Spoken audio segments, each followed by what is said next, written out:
Bonjour tout le monde et bienvenue dans cette nouvelle vidéo. On se retrouve aujourd'hui pour qu'on fasse ensemble le budget pour mon mois de mai. Alors, j'ai à peine plus que pour le mois d'avril.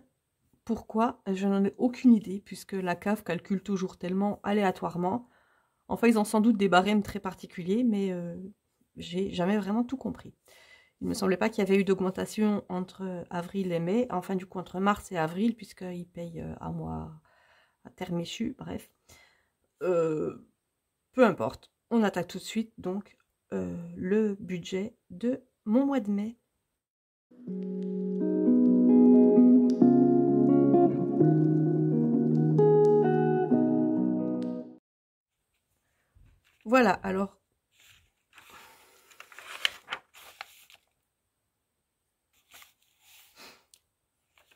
Voilà, alors comme d'habitude, j'ai préparé le tableau. Le carnet, il a des feuilles qui sont un peu collées, c'est pas super pratique. Oh, pardon, ça c'était mon petit pense-bête. Voilà, donc on va faire avec ce qu'on a et puis ça ira très bien. Alors j'ai donc 1120 € de la CAF. J'avais 8 € de moins le mois dernier. Donc il ne me semble pas que ce soit une période où ça augmente. Je ne sais donc pas du tout pourquoi, mais je ne cherche pas à comprendre avec eux. Voilà. Voilà, les voitures commencent à circuler. Comme d'habitude, vous êtes habitués maintenant dans toutes mes vidéos, on entend les voitures. Donc j'ai donc 5 € de frais bancaires puisque j'ai souscrit une assurance appareil nomade. Je vous en ai déjà parlé dans la précédente vidéo.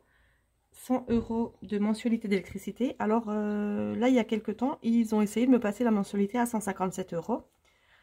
Je vous en avais parlé en début d'année, je leur avais bien dit que je voulais des mensualités de 100 € et qu'ils arrêtent d'essayer de me l'augmenter régulièrement. Eh ben, ils m'ont dit oui, bien sûr, on vous laisse 100 € en attendant. Ils me l'avaient passé à 157, bon, je les ai contactés, c'est revenu à 100 €, mais en fait, ils se basent sur les premiers mois de consommation. Évidemment, on est en plein milieu de l'hiver, j'ai un radiateur électrique. Forcément, ça fait tout de suite un peu plus. Par contre, pour les mois d'été, quand je vais dépenser genre 50 € d'électricité par mois, ils vont pas me dire « Oh ben, vous consommez moins, on va vous baisser la mensualité. » Non, forcément, ça marche toujours que dans un sens avec ces fournisseurs d'électricité. Donc, méfiez-vous, faites attention, ne vous laissez pas faire, surtout vous êtes dans votre droit. Moi, je ne les laisse pas parce qu'ils me disent « Oui, mais si vous avez trop payé, on vous rembourse. » Mais d'accord, ils me remboursent, mais en attendant, mon argent, il est chez eux. Et c'est hors de question. Bon, on va passer là-dessus. C'est un sujet qui peut fâcher. Les assurances, je suis toujours à 63 €. Alors, les voitures, je ne sais pas ce qu'elles ont. Là, c'est pourtant pas une heure particulière pour les voitures. Bref. Donc, j'ai assurance maison et assurance voiture. 33 € toujours pour les portables. On a chacun un portable un abonnement à 11 €. L'Internet, on est toujours à 25 €. 11 € du journal de Mickey et 18 € pour Netflix. Je rappelle avant d'avoir la question, puisque j'ai régulièrement les mêmes questions, je n'ai pas de loyer, je suis propriétaire et je n'ai pas de remboursement de crédit parce que ma maison est payée.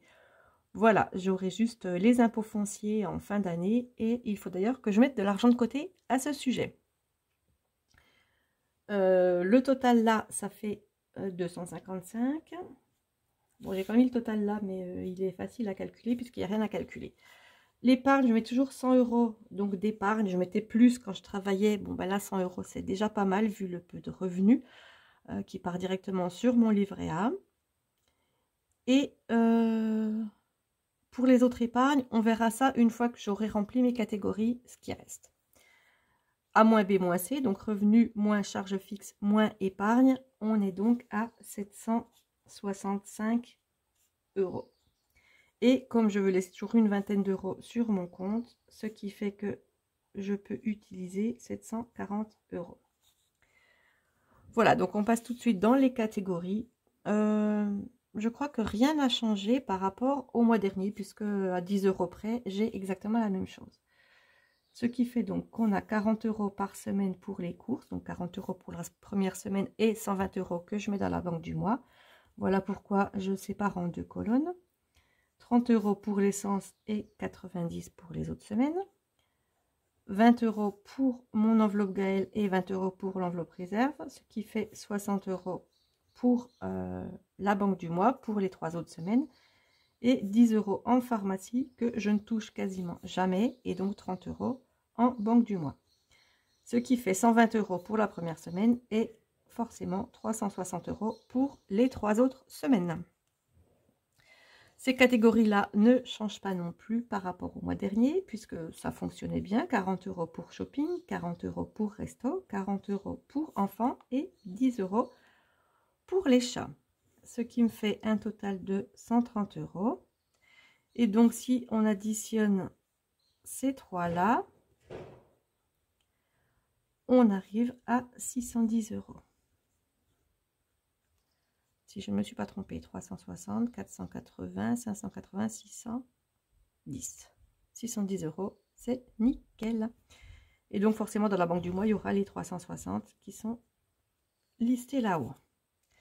Voilà, donc 610 € et je peux utiliser 740, ce qui fait donc qu'il me reste 130 €. Et je vais prendre les mêmes catégories que le mois dernier, c'est-à-dire vacances, week-end, travaux, parce que l'échéance approche, et impôts. Et donc, je vais mettre 50 € dans vacances, puisque j'ai 10 € de plus, j'avais mis 40, je vais mettre 50. Et je vous en reparle juste après. Les autres catégories ne vont pas bouger, je vais mettre 40, 20 et 20. Les vacances approchant très rapidement, il va falloir que je fasse la réservation pour le camping. Et j'ai donc besoin d'argent pour payer la compte. Voilà pourquoi je mets un petit peu plus dans l'épargne vacances. Ce qui fait donc 50, 90, 110 et 130 €. On est bon, donc on a 130 € d'épargne en plus. Oups. Et on a 610 € de remplissage des enveloppes, ce qui me fait bien un total de 740 €. Voilà, la même chose que ce qu'on avait ici. J'ai l'impression d'être allée super vite, mais vu que c'est le même budget, la même chose que le mois dernier, mis à part 10 € en plus que j'ai mis là dans les vacances, j'espère que vous avez suivi. Si vous avez des questions, n'hésitez pas à me les poser. Par contre, si vous avez une question, pourquoi la bougie verte n'est pas allumée, j'y réponds tout de suite. C'est que j'ai allumé mes 3 bougies. Le temps de lancer la vidéo, tout ça. La bougie verte s'est éteinte. J'ai essayé 10 fois de la rallumer, mais elle ne veut absolument pas se rallumer. Alors, je pense que peut-être que, parce que là, il y a une bonne épaisseur de verre, peut-être qu'il n'y a plus de mèche, peut-être qu'on est arrivé en bas. Alors, c'est vraiment dommage avec tout ce qui reste. Bon, après, j'ai un ami qui fait des bougies. Donc, je vais lui donner la cire qui reste, et puis il l'utilisera pour faire ses bougies. C'est de toute façon pas perdu du tout. Donc voilà, première question, vous avez la réponse. D'ailleurs, si vous voyez la petite bougie rouge, là, avec la transparence de la cire qui a fondu, on voit le fond. Donc peut-être que la prochaine fois, celle-là ne s'allumera pas non plus. L'avantage, c'est que des petites bougies, j'en ai encore plusieurs que j'avais eu dans mon calendrier de l'Avent des bougies, que j'avais acheté chez Action.